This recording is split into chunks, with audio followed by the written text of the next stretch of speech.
Olá, turma. Estamos aqui para resolver mais um exercício. Esse exercício é o número 6 dos exercícios propostos do capítulo B2, capítulo de calorimetria do nosso livro 4V, do Bernoulli. Então, resolvendo a questão.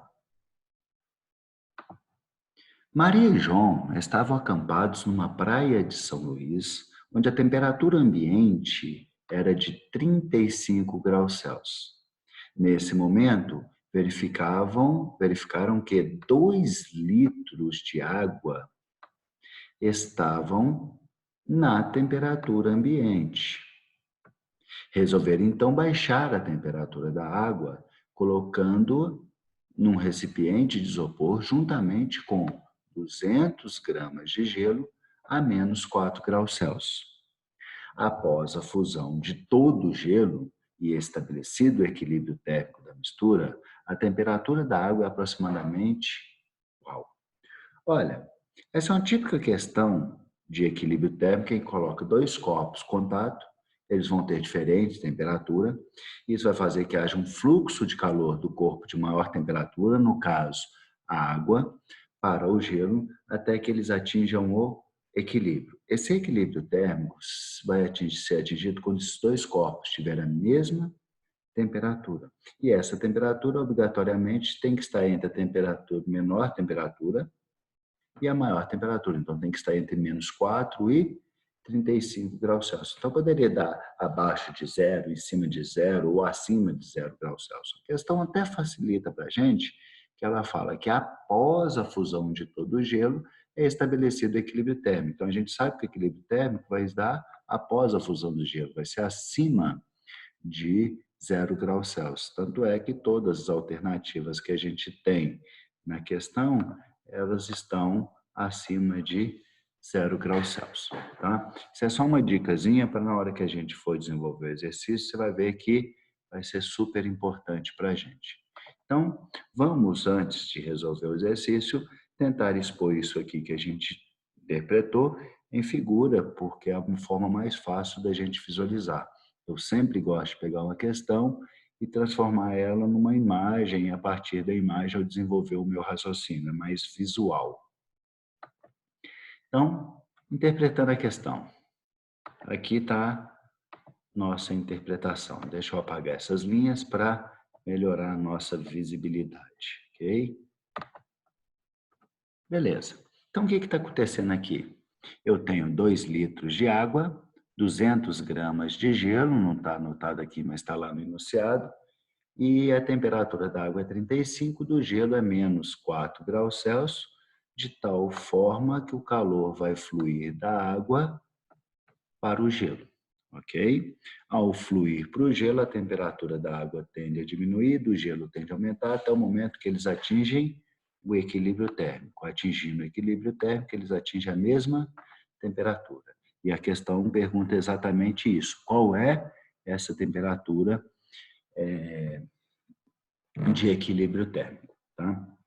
Para resolver toda e qualquer questão de calorimetria, seja de equilíbrio térmico ou qualquer outra de quantificação, a primeira coisa que a gente tem que fazer e tentar enxergar o que está acontecendo com esses corpos que estão perdendo ou recebendo calor.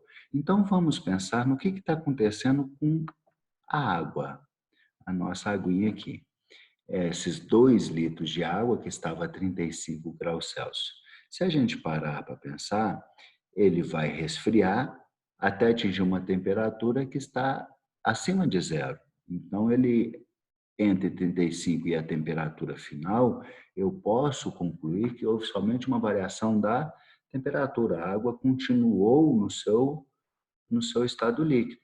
Então, foi exatamente isso que aconteceu. Ela saiu de 35 graus Celsius no estado líquido e foi perdendo calor, a temperatura baixando,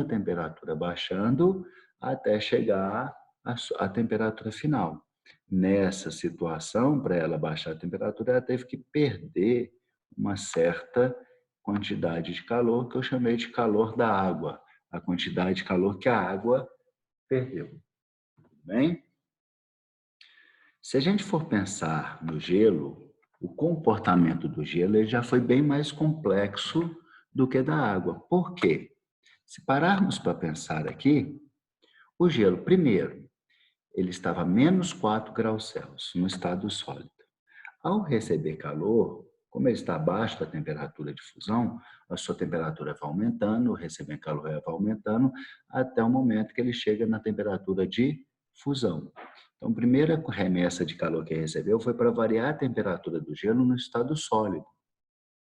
Depois, quando ele chegou na temperatura de fusão, por mais que recebia calor, a sua temperatura não variava, porque só vai variar depois que todo o sólido passar para estado líquido. Então, aqui, entre a segunda situação, a segunda remessa de calor, foi para passar o gelo de 0 graus Celsius do estado sólido para 0 graus Celsius no estado líquido. E depois que ele passou a estar completamente no estado líquido, o calor que ele continuou recebendo fez com que a temperatura dele fosse aumentando, aumentando, aumentando, aumentando, até chegar na temperatura final, a temperatura em que ele entrou em equilíbrio com a água, com os 2 litros de água. Então, se a gente parar para pensar, a quantidade de calor que a água forneceu é a mesma quantidade de calor que o gelo recebeu, mas ele recebeu tendo 3 comportamentos diferentes. O primeiro, variando a temperatura no estado sólido, então a quantidade de calor que recebeu eu chamei de Q1. Depois, mudando de estado físico, recebeu mais uma remessa de calor que eu chamei de Q2.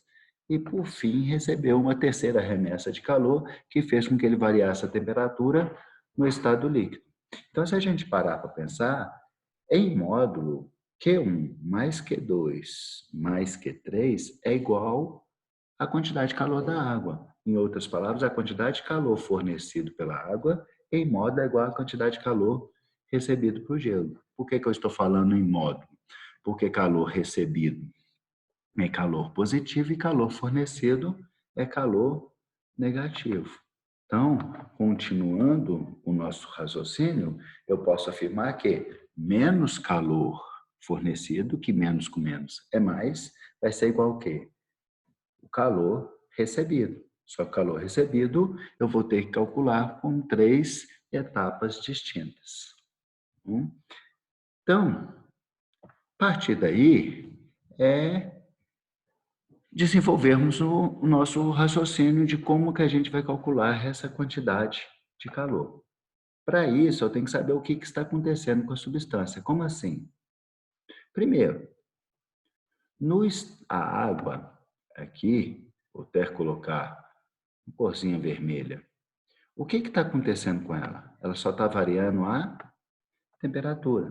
Se está variando a temperatura, eu vou calcular essa quantidade de calor a partir do calor específico. Ok? Ah, Alexandre, mas eu não estou lembrando como é que calcula calor específico.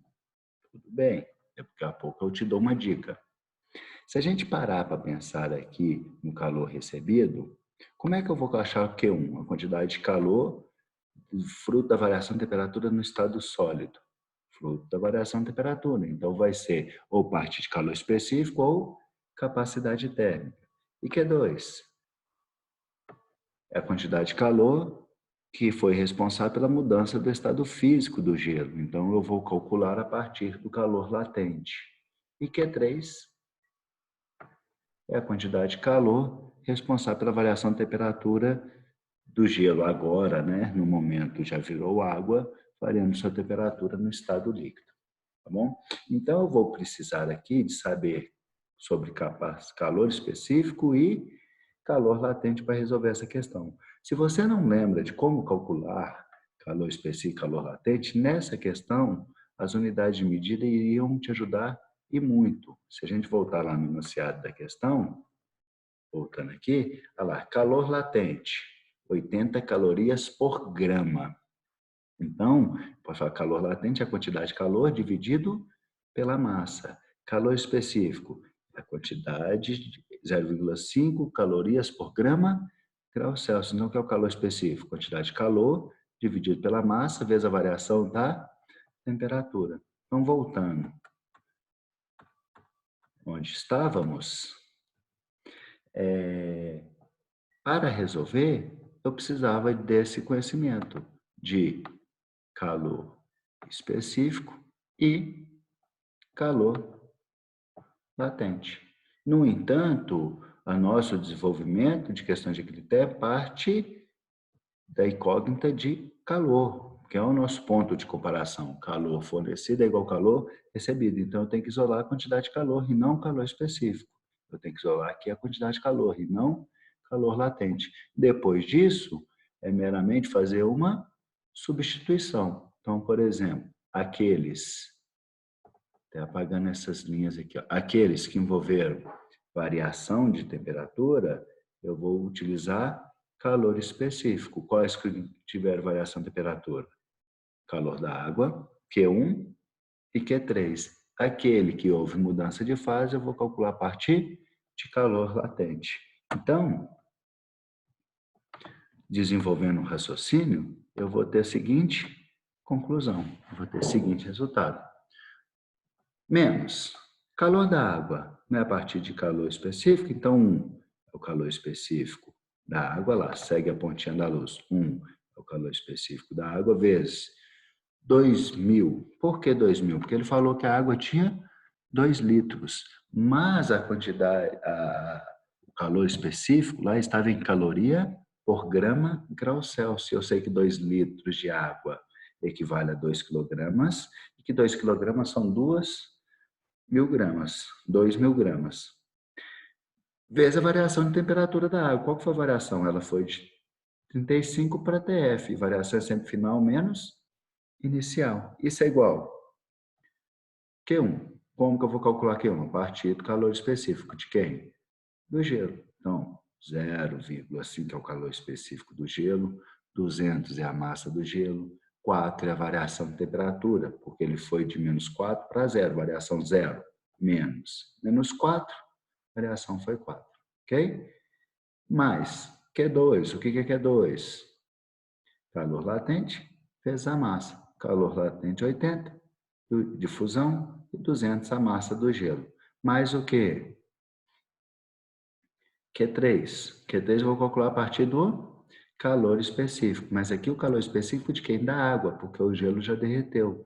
Então, o calor específico vai ser 1 vezes 200, que é a massa do gelo, vezes a variação de temperatura, que foi de 0 até TF. Então, a variação é TF menos 0. Se a gente observar, a única incógnita que ficou na questão foi TF.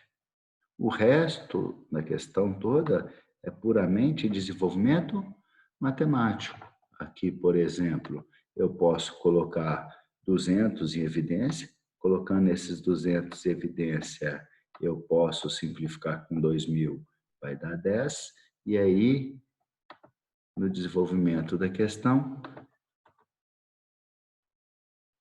eu vou desenvolvendo, até chegar que 11 TF é igual a 268 e que a temperatura final vai ser de 24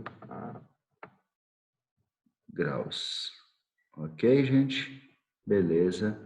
Obrigado.